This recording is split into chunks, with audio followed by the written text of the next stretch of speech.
𝕊𝕣𝕒𝕚𝕟𝕘 awoke, disoriented. A strange heaviness pressed upon him. He tried to stretch, to shake off the lingering sleep. Something was wrong. His usual stretch met resistance, a strange rigidity. He opened his eyes, expecting the familiar sight of his bedroom ceiling. Instead, he saw brown, segmented arches. They curved above him, unfamiliar and unsettling. Panic swelled in his chest, a tight knot of fear. What was happening? He tried to sit up, his limbs moving with an alien clumsiness. His vision swam as he finally managed to lift his head. He saw his body. No, not his body. It was an insectoid form, covered in a hard brown exoskeleton.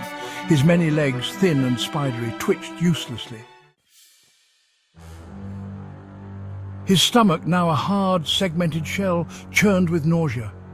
He felt a wave of dizziness, the room spinning. His senses were overloaded.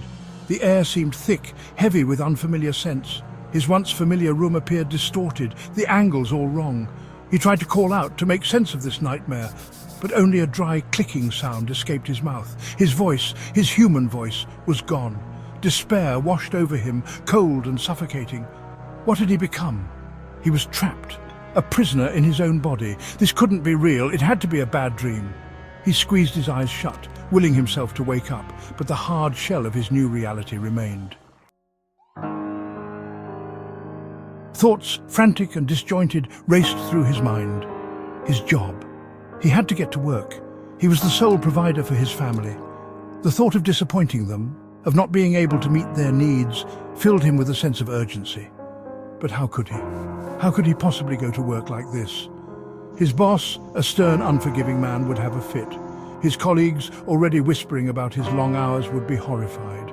He imagined their faces, their disgust. The thought was unbearable. He had to get up. He had to try. With a grunt, he pushed himself, his new limbs struggling for purchase. The movement felt wrong, unnatural. He tumbled off the bed, landing with a sickening thud on the carpeted floor. Pain shot through his body. He lay there for a moment, stunned. He had to get up. Time was slipping away. He glanced at the clock on his bedside table. He was already late. Panic welled up inside him, a suffocating dread. What was he going to do? How could he explain this? He couldn't miss work. He had to provide for his family, but how could he possibly face them, face the world like this? He was trapped, both physically and metaphorically. His transformation, a cruel twist of fate, had imprisoned him in a body that felt alien and wrong.